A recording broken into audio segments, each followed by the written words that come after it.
Hello everybody. So you should see what the camera is on. It's on a bowl on top of a present. Yeah.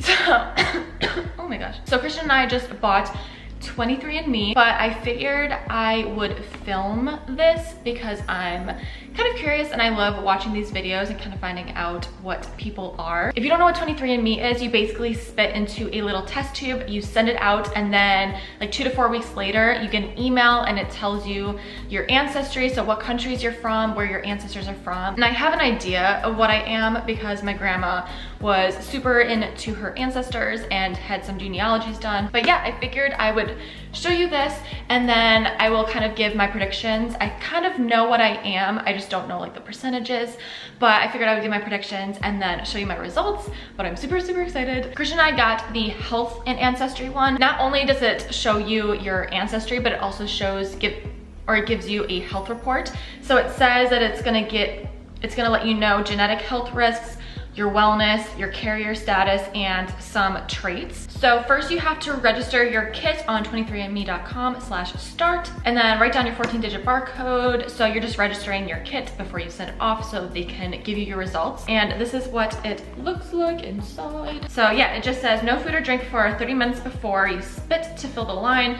close the funnel, detach funnel, screw on cap, seal and bag, and then you mail it out and then you get your results. So I'm gonna give my predictions on what I think I am. So from what I've heard from family, I'm almost positive I'm gonna be mostly English. I know I have German in me. I know I have Norwegian in me. I know I have Belgium in me.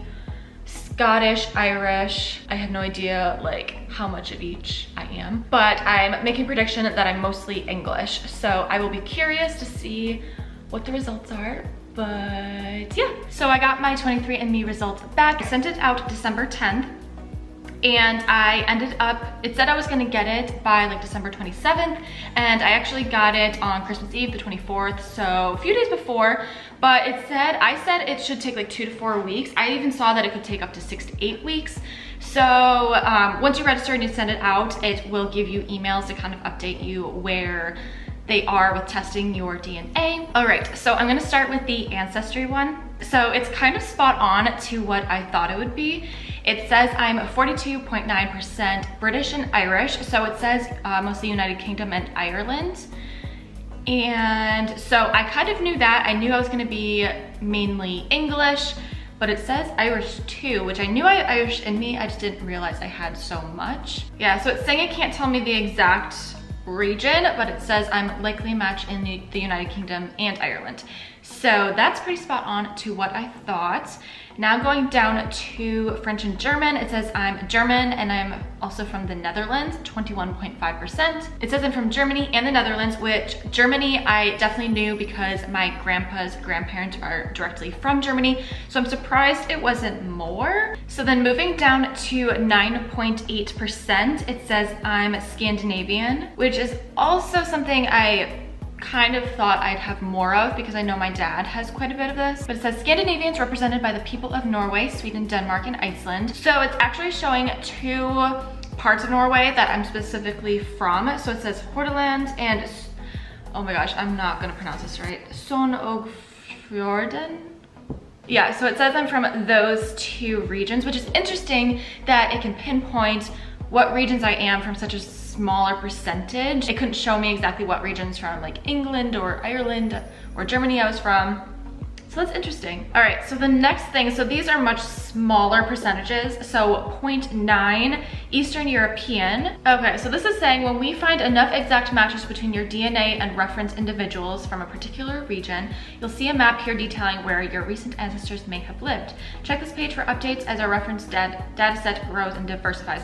Okay, so that makes sense why it's not showing me specific regions yet, because they compare your DNA to their database of people who've already sent in their DNA. So it compares you to what they already have in their database. So as more people send in their DNA, the bigger the data gets, or the database gets, so they can compare a little bit better. The chair just made a fart sound. I didn't fart, I swear. So then the next thing, I had no idea I had any of this in me, even though it's 0.5%, it's so small, but it's still kind of cool.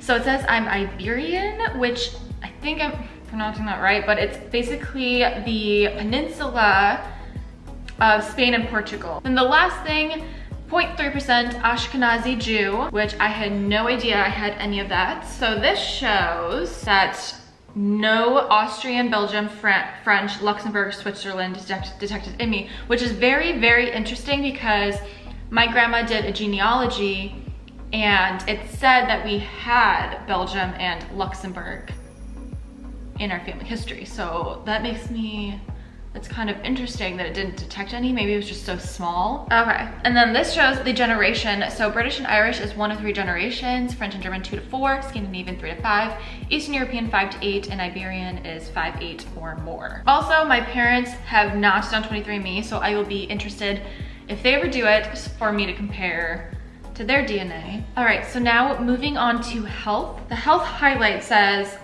I have a variant detected of hereditary hemochromatosis, which I don't know what that is. So it's a condition characterized by absorption of too much dietary iron. This may lead to iron overload, which can cause damage to the joints and certain organs such as the liver, skin, heart, and pancreas.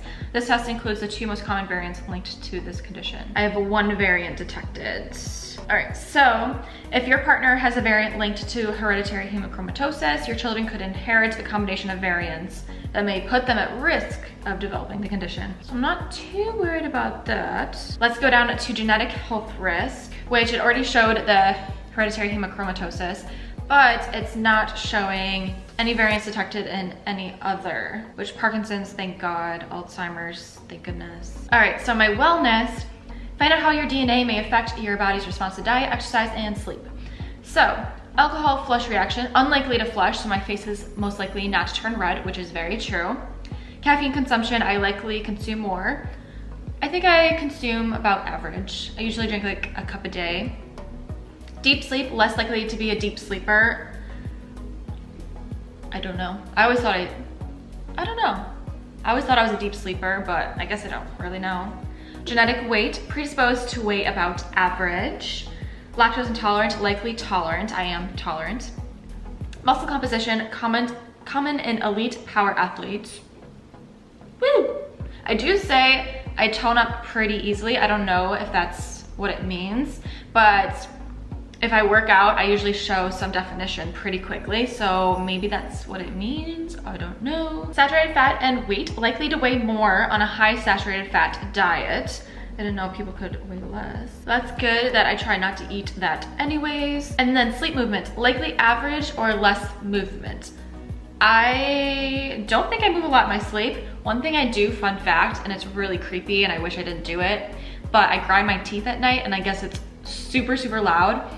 And yeah, and sometimes I'll wake up and my jaw will hurt from grinding throughout the night. So carrier status. So whether I carry certain genetic variants that may not affect my health, but could affect my children's health. I have no variants detected, thank goodness. Yeah, not a single one. So now the last is traits. So traits I may have because of my DNA. So ability to match musical pitch, 50-50 chance of being able to match musical pitch. I feel like that's kind of like asparagus odor detection, likely can smell. So that's interesting, not all people smell that odor. I can definitely smell that odor. I love asparagus, but yeah, I guess I can smell that. Bitter taste, I likely can taste. I definitely can taste bitter. That's also interesting that not everybody can taste that. Cheek dimples, I have no cheek dimples. Cilantro taste aversion, slightly higher odds of disliking cilantro. I like cilantro, but I know a lot of people who don't. My mom freaking loves cilantro. Cleft chin, no cleft chin. Earlobe detached, likely detached earlobes, which I do. Earwax type, likely wet earwax. Gross. Eye color, likely blue or green eyes. I have blue. Fear of heights, more likely than average to be afraid of heights. I thought a lot of people were afraid of heights, but I definitely am afraid of heights, but I don't let that stop me from like doing things. Finger length ratio, likely index finger longer, which it's not, it's shorter than my middle. Freckles, it says likely to have a lot of freckles, but I do not have any normally, but when I get a tan, they start showing. Hair photo bleaching, more likely to experience hair photo bleaching, which is when you're out in the sun and the sun kind of bleaches your hair, makes it lighter. My hair does do that. Hair texture, likely straight or wavy. It is a little wavy, mostly straight. Hair thickness, less likely to have thick hair. It doesn't look like I have thick hair, but whenever I get my hair done, they're always like, your hair is so deceiving. It's so much thicker than it looks. So I don't know what that means. Light or dark hair, likely light. I have naturally light brown hair. Misophonia.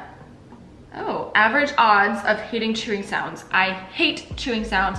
Hate it, hate it, hate it. That's like my worst. Oh. Mosquito bite frequency, likely bitten more often than others, which is so interesting because I always said, I swear to God, I feel like I get bitten by mosquitoes so much more than everybody else.